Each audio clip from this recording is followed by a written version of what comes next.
जैसा नाम वैसा काम। सीवान की रैली में जब उत्तर प्रदेश के मुख्यमंत्री योगी आदित्यनाथ ने ये शब्द बोले तो पूरा मैदान तालियों से गूंज उठा।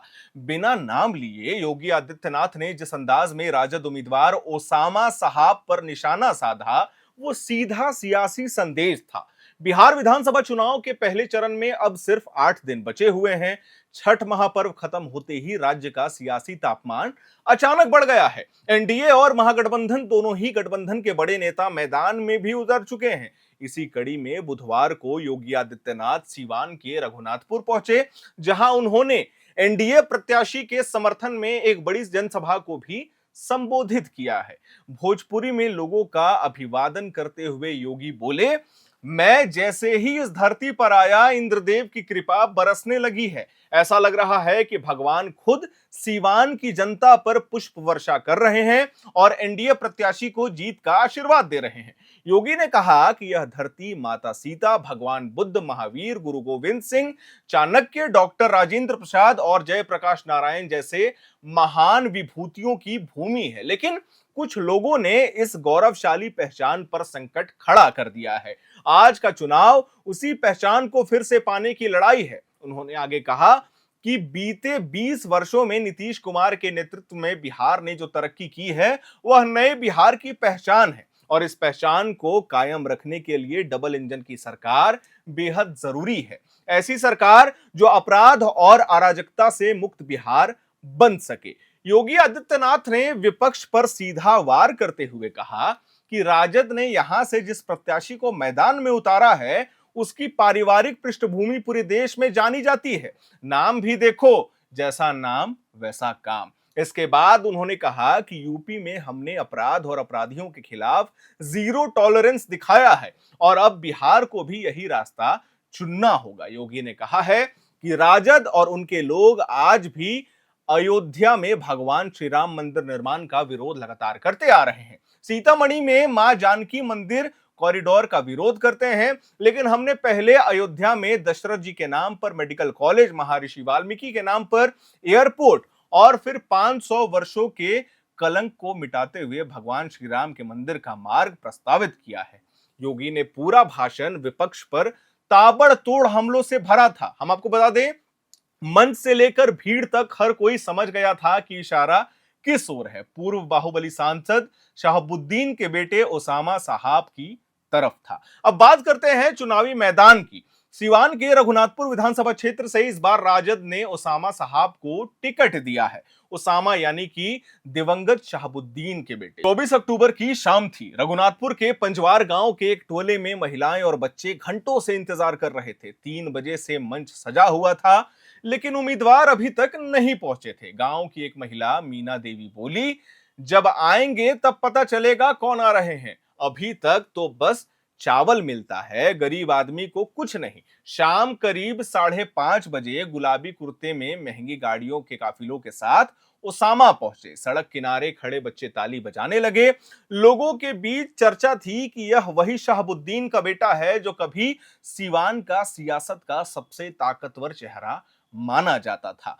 आपको बता दें कि 31 साल के ओसामा साहब अब पहली बार चुनावी मैदान में हैं। उनके साथ निवर्तमान विधायक हरिशंकर यादव भी हैं, जो पहले खुद राजद से जीते थे और अब ओसामा के प्रचार में जुटे हुए हैं। ओसामा मीडिया से बात नहीं करते। उनके कार्यकर्ता दिनेश यादव मीडिया से बात करते हैं और ये कहते हैं कि साहब मीडिया से कुछ बोल देंगे तो बात बिगड़ सकती है, इसीलिए फिलहाल वो चुप रहते हैं। लोगों में यह भी चर्चा थी कि ओसामा ने लंदन से वकालत की पढ़ाई की है, लेकिन चुनावी हलफनामे में जो बात आई है उसमें यह था कि वो सिर्फ 10वीं पास है। उन्होंने खुद को समाज सेवी बताया है और अपनी पत्नी को एमबीबीएस हाउसवाइफ एफिडेविट के अनुसार उन पर 2 आपराधिक मामले दर्ज हैं। एक हुसैनागंज थाने में और दूसरा मोतिहारी टाउन पुलिस स्टेशन में। आपको बता दें कि सीवान जिला कुल 8 विधानसभा क्षेत्रों में बटा है। आपको बता दें, जीरादेई, सीवान, दरौली, रघुनाथपुर, दरौंदा, बड़हरिया, गोरपाटकोठी और महाराजगंज। 2024 के लोकसभा चुनाव में इन क्षेत्रों में राजद को झटका लगा था। जेडीयू की विजय लक्ष्मी देवी ने शहाबुद्दीन की पत्नी हेना साहब को करीब 92,000 वोटों से हराया था। हालांकि रघुनाथपुर ही वह सीट है जहां पे राजद को थोड़ी बढ़त मिली थी। वही वजह है कि इस बार ओसामा का राजनीतिक डेब्यू इसी सीट से तय किया है आरजेडी ने। कहा जा रहा है कि यादव, मुस्लिम और राजपूत समुदाय की मजबूत मौजूदगी को देखते हुए राजद में रणनीतिक रूप से यह फैसला लिया है कि ओसामा वहां से चुनाव लड़ेंगे। ओसामा का मुकाबला जेडीयू उम्मीदवार विकास कुमार सिंह उर्फ जीशू सिंह से है। आपको बता दें कि 48 साल के जीशू सिंह नीतीश कुमार के पुराने सहयोगी हैं और पेशे से एक व्यवसायी हैं। उनकी सभाओं में एक ही बात बार बार दोहराई जा रही है, शहाबुद्दीन का आतंक राज अब नहीं लौटने वाला है, विकास की राजनीति आतंक पर भारी पड़ेगी। जीशू सिंह कहते हैं कि ओसामा विरासत में आतंक की राजनीति लेकर आए हैं। वो AK-47 के साए में पले बढ़े हैं। पहले सिवान में फैशन था कि लोग गाड़ियों से बंदूक की नली बाहर निकालकर चलते थे, लेकिन नीतीश सरकार ने इस डर के माहौल को पूरी तरीके से खत्म कर दिया है। बिहार में सिवान की जनता आज भी दो हिस्सों में बटी हुई है। एक तरफ वो लोग जो अब भी, आपको बता दें, MP साहब शहाबुद्दीन को याद करते हैं और दूसरी तरफ वो जो उनके दौर को डर से भूल नहीं पा रहे हैं। शहाबुद्दीन की 2021 में कोविड के दौरान मौत हो गई थी, लेकिन उनका प्रभाव अब भी सिवान की गलियों में महसूस किया जा सकता है। कई समर्थक आज भी उन्हें MP साहब कहकर ही याद करते हैं। अख्तर साई नाम के एक व्यक्ति कहते हैं कि MP साहब का बेटा ही अच्छा करेगा। नीतीश कुमार ने हमारे लिए कुछ नहीं किया है, लेकिन MP साहब का बेटा यानी कि ओसामा जरूर कुछ ना कुछ करेगा सिवान के लिए। लेकिन दूसरी और कुछ लोग ये भी मानते हैं कि जब जनता का मिजाज बदल चुका है। हुसैनगंज बाजार के जफर अली कहते हैं कि यहाँ की सड़कों की हालात देखिए, धूल और जाम में लोग परेशान हैं। नेता आते हैं, वादे करते हैं और फिर 5 साल तक गायब रहते हैं। अब मुद्दा विकास का है, डर का नहीं।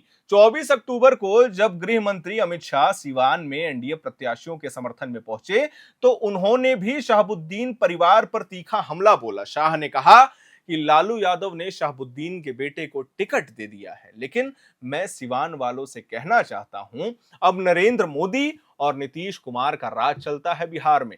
शहाबुद्दीन बहुत आए और बहुत गए, किसी का बाल भी बाका नहीं हो सकता। सिवान वालों, इस भूमि से लालू राबड़ी को जवाब दो। ओसामा को नहीं जीतने देंगे, शहाबुद्दीन की विचारधारा को नहीं जीतने देंगे। ये बयान अमित शाह ने दिया। इस बयान ने सियासी बहस को और भी ज्यादा तेज कर दिया है। अब रघुनाथपुर की लड़ाई सिर्फ 2 प्रत्याशियों के बीच नहीं रह गई है, बल्कि यह मुकाबला बन गया है विरासत बनाम विकास का। एक तरफ शहाबुद्दीन की पहचान का असर लिए हुए ओसामा है, वहीं दूसरी तरफ नीतीश, योगी, मोदी के नाम पर मैदान में उतरे जीशू सिंह। गांवों में, चौपालों में और बाजारों में अब एक ही चर्चा है, क्या शहाबुद्दीन परिवार की हार का सिलसिला रुकेगा या नहीं रुकने वाला है। रघुनाथपुर के कई लोग कहते हैं कि ओसामा के प्रति सहानुभूति है, लेकिन अब जनता भावनाओं से ज्यादा अपने विकास और सुरक्षा को प्राथमिकता दे रही है और देती आएगी। सिवान का यह चुनावी मैदान अब बिहार की राजनीति का सबसे दिलचस्प मोर्चा भी बन चुका है। हम आपको बता दें, जहां एक तरफ विरासत की चुनौती है और दूसरी तरफ अपराध मुक्त बिहार के वादे की कसौटी। योगी आदित्यनाथ की रैली के बाद माहौल और भी गर्म हो गया है। हर गली, हर नुक्कड़ पर अब वही सवाल गूंज रहा है, क्या सिवान फिर पुराने रास्ते पर लौटेगा या डबल इंजन सरकार के साथ एक नया अध्याय लिखने को निकल पड़ेगा। खैर, आपको हमारा ये रिपोर्ट कैसा लगा, ये वीडियो कैसा लगा, हमें कमेंट बॉक्स में जरूर बताइएगा। कैमरे के पीछे मौजूद है मेरे सहयोगी अभिनव। वीडियो को लाइक करिए, शेयर करिए, हमारे चैनल को सब्सक्राइब करिए। मेरा नाम है हर्षित और आप देख रहे हैं एयर नाउ।